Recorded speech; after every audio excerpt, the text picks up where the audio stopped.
What's up, guys? Hope you're doing well. This is Marian. Hope everyone is safe. In this video, I'm going to go over the threat management in Office 365, and I will also take you through the licenses we need in order to get these options. So, on a typical Office 365 app like license, like be it an E3 or an E5, I mean, you wouldn't see all of these. So, you need a Defender, Microsoft Defender for Office 365 Plan 1 or Plan 2. So, I'll go over the Defender part first. Okay, so we've got two licenses. So one is the Microsoft Defender for Office 365 Plan 1, and the second one is Plan 2. Okay, so Plan 1 is nothing but an Office 365 mailbox license, and Plan 2 has the same as Plan 1, and additionally, it's got unlimited access to various applications like OneDrive or SharePoint. Okay, so I wouldn't go deep into it. Okay, so just to give you a gist of what the Office 365 Plan 1 or Plan 2 is. Okay, so you can see this here, right? So Microsoft Defender for Office 365 Plan 2 is included in Office 365 E5, Office 365 A5. Okay, I think I said you wouldn't get a typical all of these options in E5. What I meant to say is that you get it in E5, but so if, say for instance, if you have a license of what I do, so it's E5 Information Protection and Governance. I did not have it, so I had to purchase the Microsoft Defender for Office 365 Plan 2. Okay, so basically, I've got Business Basic just for the test environment. I had this, so this has got the Office 365 Plan 1, and I've got Microsoft Defender for Office 365 Plan 1 and Plan 2. Okay, so long story short, we've got Office 365 Plan 1 and Microsoft Defender on top of it.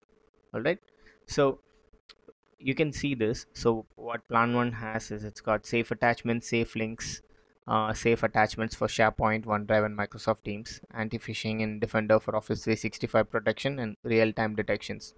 So Plan 2 has everything which has Plan 1. Okay, so it's Plan 1 plus threat trackers, threat explorer, AIR, attack simulator, campaign views. Okay, so these things are that, and so it might be a little confusing.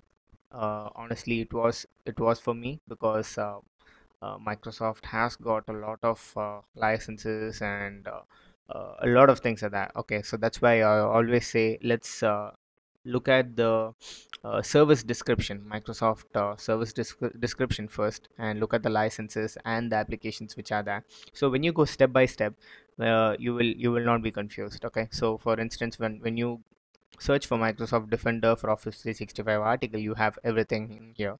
So it says Plan 1 and Plan 2, and what Plan 1 has and what Plan 2 has. So this way you can actually uh, like plan and then deploy. So this is a part of planning and deploying which everyone talks about, right? So when you set up something, so that is this. And when you get inside, like in depth, like when you see what protection against threats are, so you've got multiple things, right? So the requirements are like for audit logging, uh, a lot of people have doubts as to whether you need a separate license for audit logging. No, you don't. So Exchange Online has audit logging, you just need to switch it on. Okay, and anti-malware protection, EOP has it again. Okay, and anti-phishing protection, EOP, and anti-spam, Zap, everything EOP has. Okay, so Exchange Online protection comes with the Office 365 license, right?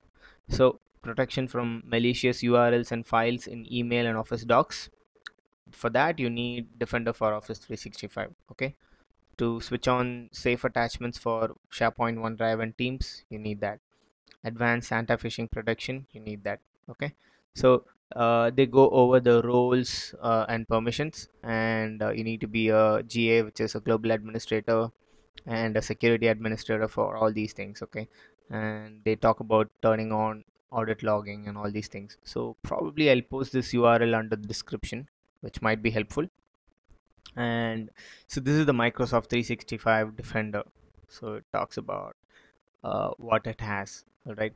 So so this is the license, and here is this. Okay, so as soon as you assign the license, it's going to take about 30 minutes for it to uh, take effect and show up all the options.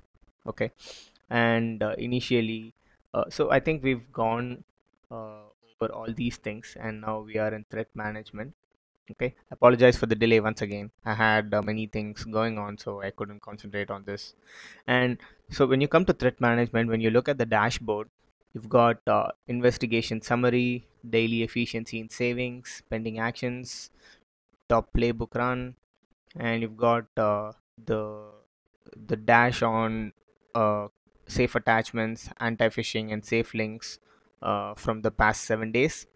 Okay, and you've got many things like malware policy, spam policy, and messages reported by your users in your organization, all these things. Okay, and you've got threat protection status, URL protection report, global weekly threat detection, which is globally done, and how Microsoft security has saved people on a message wise, or on a blog by ATP wise, uh, like that's how they show up on the global weekly trend. And you've got Defender for Office. Of course, we've got this, and so malware trends, malware families detected, and so the most important thing which every admin takes a look at uh, probably on a daily basis is this one, insights. Okay, so this is one of the most important interview questions as well, which I've seen in the past.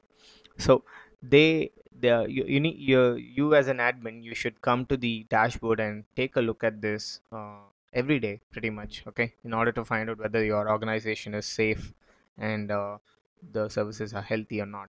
So it gives you an insight on likely spoofed domains over the past 7 days. So this being a test account, I don't have any, and it's got impersonations over the past 7 days. So honestly, when you have a working tenant, it's going to show up a lot of details. Okay, so a lot of them are missing here. Apologies. And you've got threat intelligence. So it talks about what was the latest security trend, what happened, like how what kind of uh, threat was posed to the customers and all these things. So you can just click and look at it. Top targeted users, origin of messages. Honestly, I haven't seen this, but yeah. So this has come up, and trends like sent or received emails, mail flow status report, all these things are here on the dashboard. Okay, so let's look at the second one, which is the investigations. And this is called the automated investigation and response, which is also called AIR. So what it does is like it automates things in your environment. Okay, so when I say automate, there are numerous alerts and numerous alert policies in a typical Office 365 environment, right? So everything cannot be managed manually. Rather, certain things needs to be kicked in an automated fashion, so that when a user receives or sends something which is malicious, uh, which is of phishing or spam or malware, whatever it is. Okay, so an alert is kicked in, and in turn an AIR is initiated automatically. So that's how you automate things. So basically it's got a trigger kind of status wherein the when the alert kicks in, everything happens. So when you see an infection or something like that, probably you can start an AIR, an automated investigation response, as well, by right clicking on it. I'll show you that. Okay, so they've got an overall flow of AIR. Okay, so they say about this over here, like an automated investigation is initiated in one of the following ways: an alert is triggered, or a security analyst starts an automated investigation, like how I said, when you go to threat explorer. Okay, and when you go to threat explorer, right click on it. Okay, you need to search this, and when you when you search for the subject or sender, it comes up.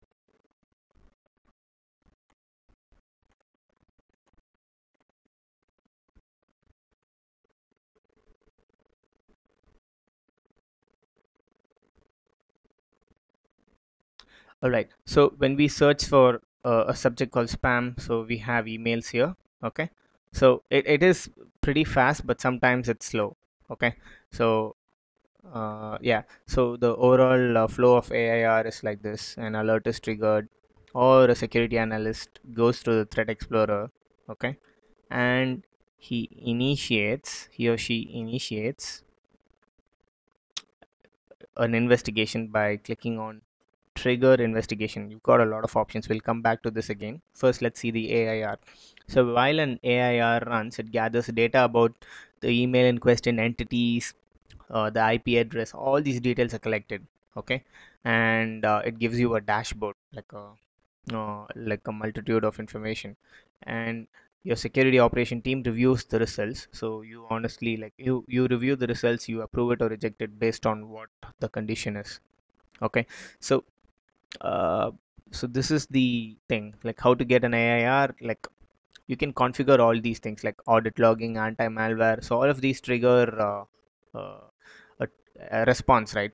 So once a response is triggered, you can come back to the threat explorer, and then you can initiate, or probably you can set alerts, and you can trigger emails to admins. So many things are there. So there are trigger responses over here. So I remember we went over the triggers and the alert policies, like in the previous videos. So these I mean, you'll have to connect dots. Okay, so you need to create an alert policy, and you can trigger responses, and the admins get notified. So that's how this is done. So you might want to take a look at this. So this is the AIR. Okay, so when we come to the explorer, we need to choose all email or malware or whatever it is. Okay, I chose all email because I sent an email from another test account. And so when I search this with the query, okay, I can also save queries, and the saved query lies on the tracker. Okay, so we'll come up to that a little later. All right, so I can save queries, and when I search, it will show me the time chart and how many emails has been received, delivered to. Okay, and it also shows the time. And when you come back here, little at the bottom, it will show you the URL clicks, URLs, top targeted users, all these things. Okay, so uh, it's gonna take some time to load. Okay, don't worry about it. So I think Microsoft is still working on making these features pretty fast. Okay, so I understand the protection, the entire window itself, like it's got multiple options, right? So it is pretty slow. I think they should be working on that as well. So basically, it shows you the date, the subject, the recipient of your organization. Okay, and if the recipient has a tag, probably you can we'll look at the tags also. So user tags can be specified if it's a critical user, or if this user is in question in your organization, you can uh, create a tag and assign the user to the tag stating that we need to leave a check on this user. Okay, so suspected user something like that. So and the critical users, like if it's a CO mailbox or somebody who's of a lot of priority, and it shows you the sender as well. Okay, and whoever sent this email, and last delivered, all these things. It shows you IP addresses, so you can pretty much play with the column options, and you can show that. So when you click on one of the like emails, it opens up a window, and this window shows you the summary, like recipient, time it received, return path. Okay, and from address. So in this case, I sent out an email, right?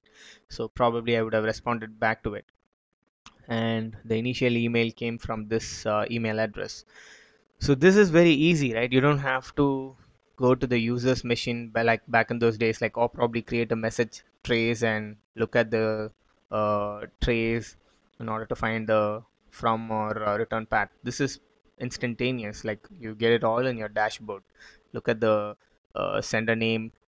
It's got details like originating IP, outbound, okay, so directionality, inbound or outbound, okay, and system overrides, threats, none, okay, everything is none over here because it's not going to be it's just a test email which I sent.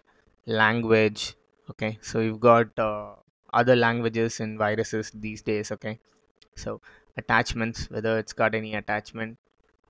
Devices, how many devices it reached, what is the threat level, so email timeline, and similar emails. I think we've got one other email which is similar to it, probably the uh, originating, or probably the one which we already see.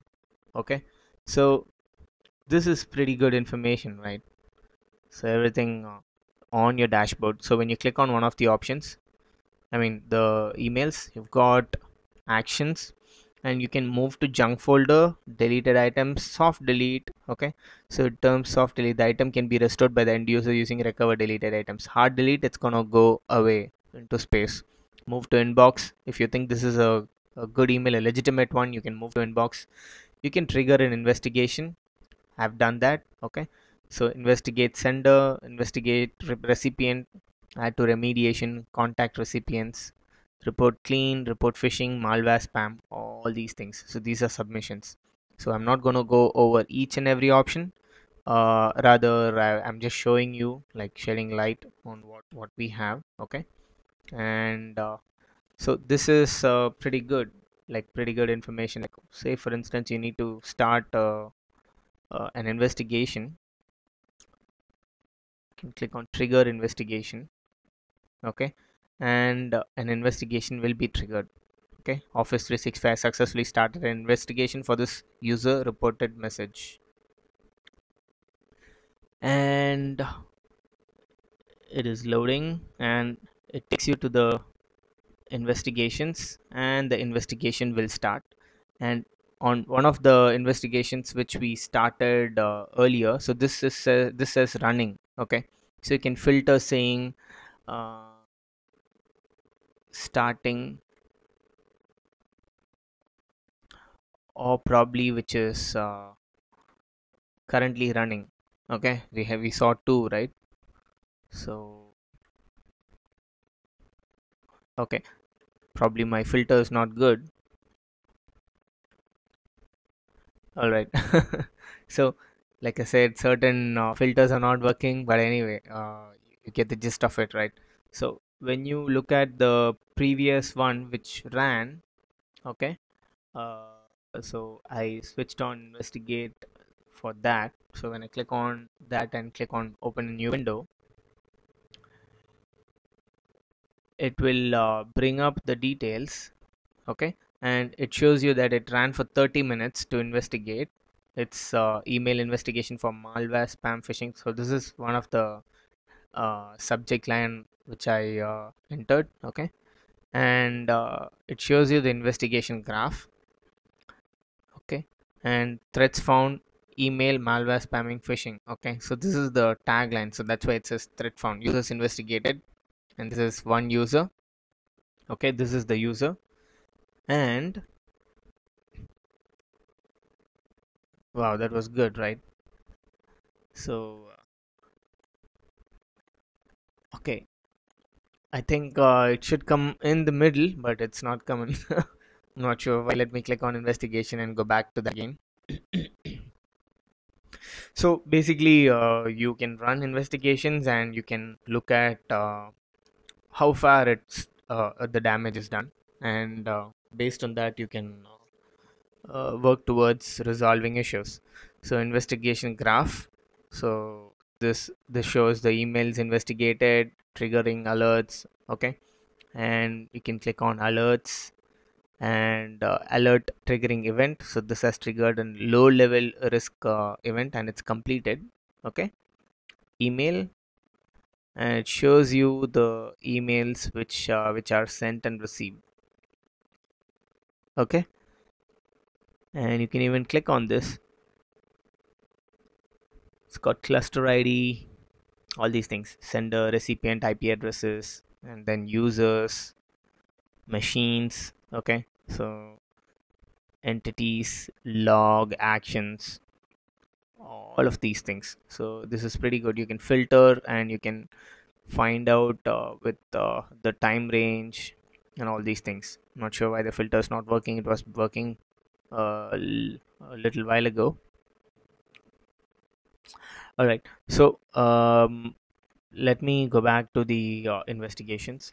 So this is where you find the AIR, the triggered investigations, or the investigations which you triggered manually. Okay, so you can go over the automated investigation response document to know more about this.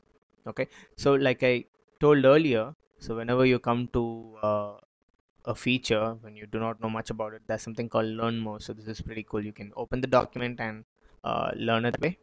You can also export the details, okay, and probably submit it to Microsoft. So many things are that, right?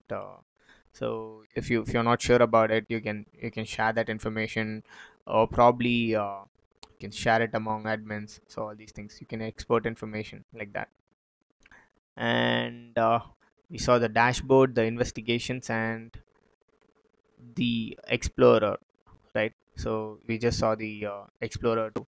So uh, like I said, you need to choose the view option as to whether it's an all email or a campaigns or malware or whatever it is, and then do the basic filter. And then you can probably, if it's a sender, you can add an email address, and then you can hit the timeline at which you received, or you think that your organization received, or someone from your organization sent.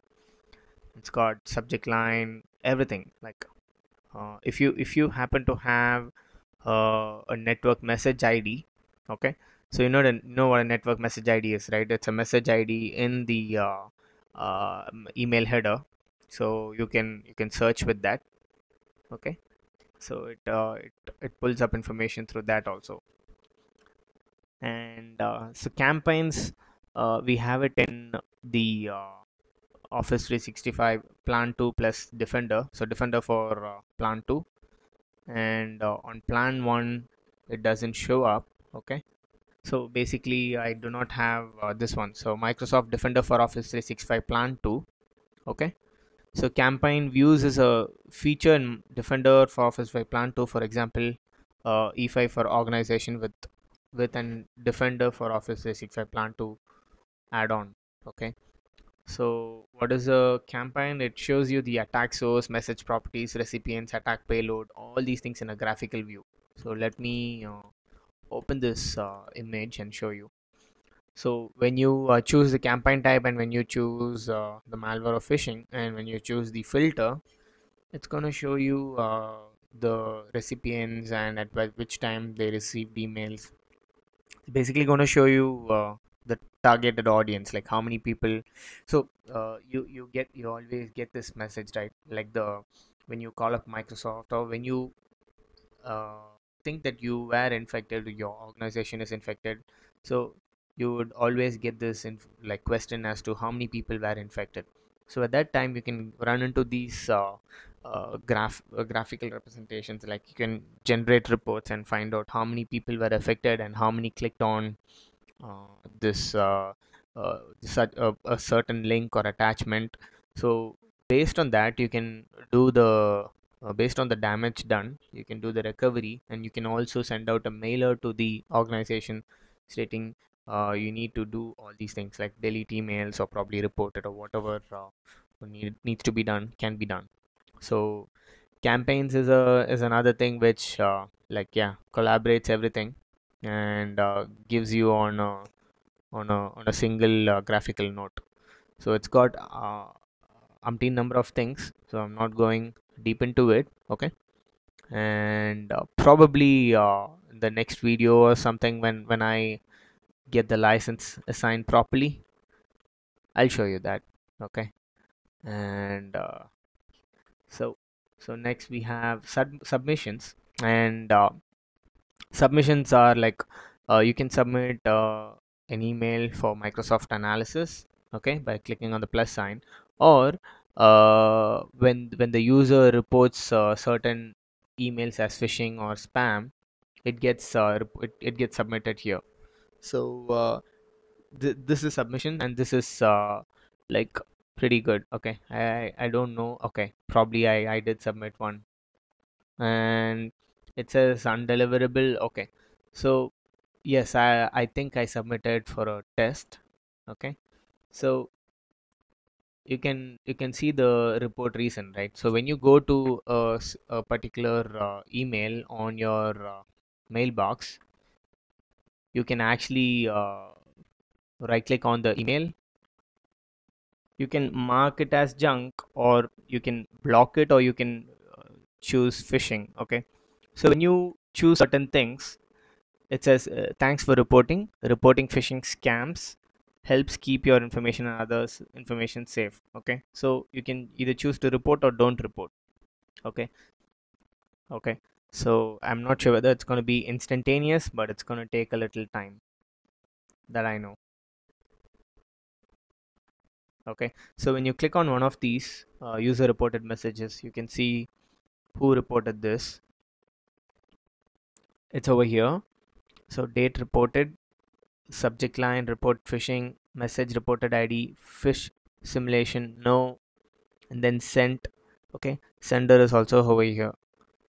So everything is like over here. So you can either like you can see this and you can just make sure that nothing serious has happened. So if it's happened, probably you can take action on that. Okay,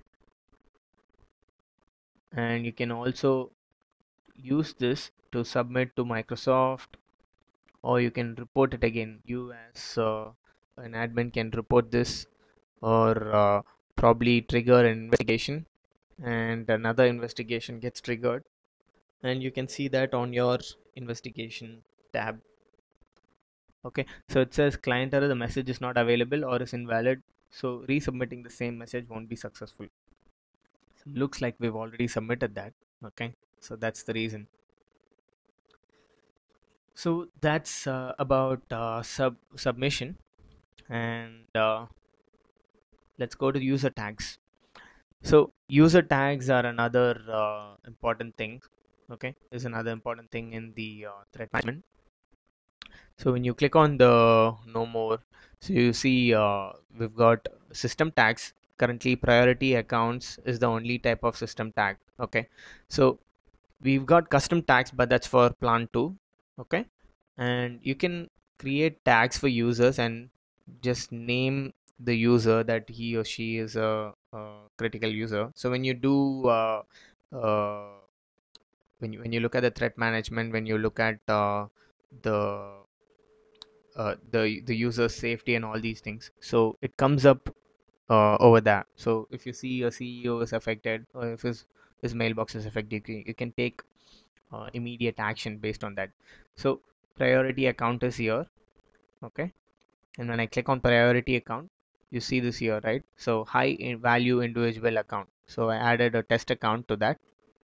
Okay, and you can edit it. You can select edit tag, and you can add members or you can remove members from that, and you've got a custom tag. Okay, and in the custom tag also you can name, and then you can provide a description. Okay, and you can add or remove users for that. So that's user tagging. So you've got a lot of things under user tags. You can see, like I said, you can apply filters, right? So after you apply system tag or custom tags to users, you can use those tags as filters in alerts or reports and investigation. So you can investigate, and you can also create a filter and see whether these important users are affected. So this is another critical thing. Okay. Okay, so we've got attack simulator review. Okay, so the review contains the admin action center, quarantined and restricted users, malware trends. Okay, so on a typical EOP, only without a license on the defender, you only see the quarantined and restricted users. So you don't see the other things. So we've got policy for the threat policies, and it's taking time to load. Okay, so these are the policies, and then the threat attacker. So we will come back to these in the next video. Okay, and so I saved query, right? So I told you I saved a query under Explorer, and it came up here. Okay, so this is a threat attacker. So save queries are here, tracked queries are here, so you can figure it out, like how many queries are tracked and what's happened to it, all these things. So we'll come back to these things, and we will cover up the rest of the things, and then I think we are good to go on the threat management. Right, thank you so much for watching, and I will try to come back soon with a follow-up video on this. Thank you so much, and you have a wonderful day. Take care.